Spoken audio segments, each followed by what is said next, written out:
appeals to racial, sexual, and religious chauvinism, to rabid nationalist fervor, are beginning not to work. This is who I am and whether I'm good or bad or achieving or not, all that's learned along the way. It's just a ride.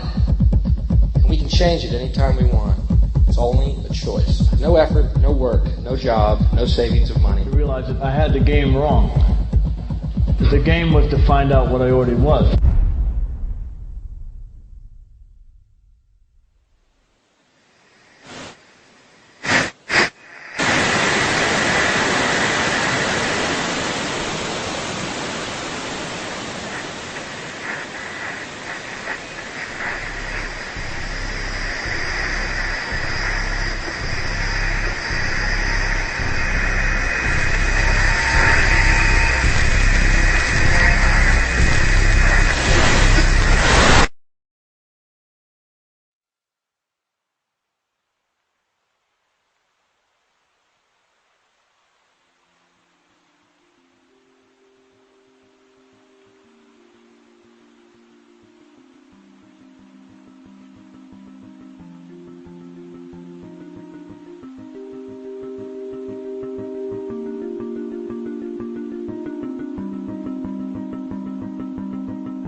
We were saying how very important it is to bring about in the human mind the radical revolution. The crisis is a crisis in consciousness, a crisis that cannot anymore accept the old norms, the old patterns, the ancient traditions. And considering what the world is now, with all their misery, conflict, destructive brutality, aggression, and so on, man is still as he was. He's still brutal, violent, aggressive, acquisitive, competitive, and he has built a society along these lines.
Society today is composed of a series of institutions. From political institutions, legal institutions, religious institutions, to institutions of social class, familial values, and occupational specialization. It is obvious the profound influence these traditionalized structures have in shaping our understandings and perspectives. Yet, of all the social institutions we are born into, directed by, and conditioned upon, there seems to be no system as taken for granted and misunderstood as the monetary system. Taking on nearly religious proportions, the established monetary institution exists as one of the most unquestioned forms of faith there is. How money is created, the policies by which it is governed, and how it truly affects society are unregistered interests of the great majority of the population.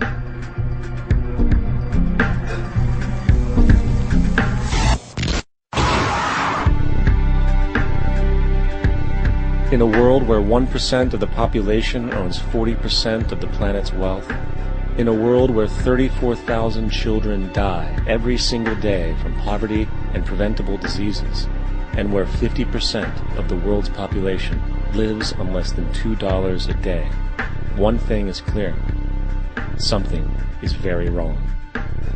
And whether we are aware of it or not, the lifeblood of all of our established institutions, and thus society itself, is money. Therefore, understanding this institution of monetary policy is critical to understanding why our lives are the way they are. Unfortunately, economics is often viewed with confusion and boredom. Endless streams of financial jargon coupled with intimidating mathematics quickly deters people from attempts at understanding it. However, the fact is, the complexity associated with the financial system is a mere mask, designed to conceal one of the most socially paralyzing structures humanity has ever endured.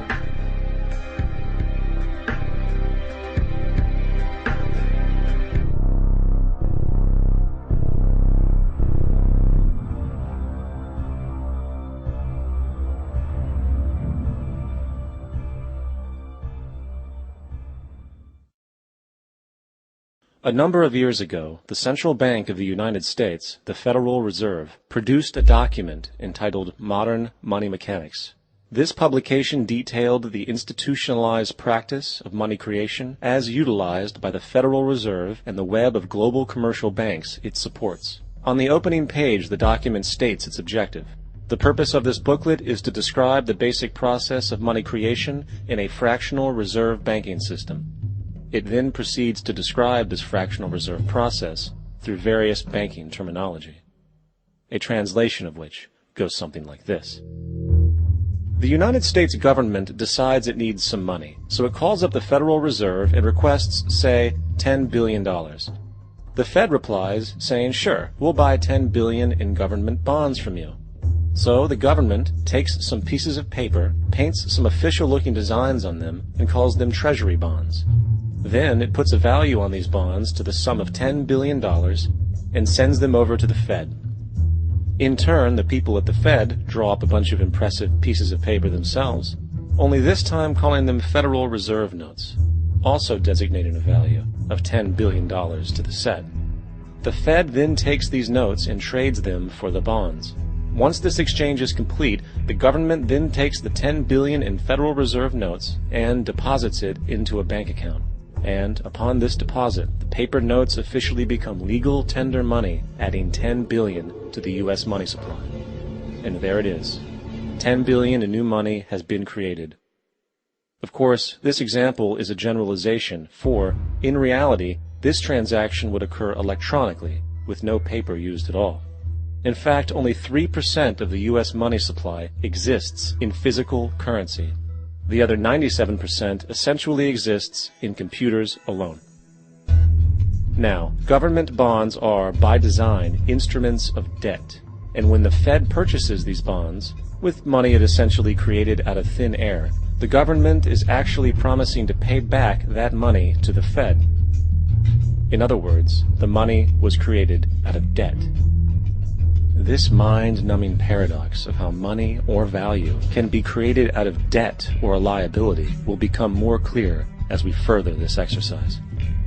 So, the exchange has been made and now $10 billion sits in a commercial bank account. Here's where it gets really interesting. For as based on the fractional reserve practice, that $10 billion deposit instantly becomes part of the bank's reserves, just as all deposits do. And regarding reserve requirements, as stated in modern money mechanics, a bank must maintain legally required reserves equal to a prescribed percentage of its deposits. It then quantifies this by stating, under current regulations,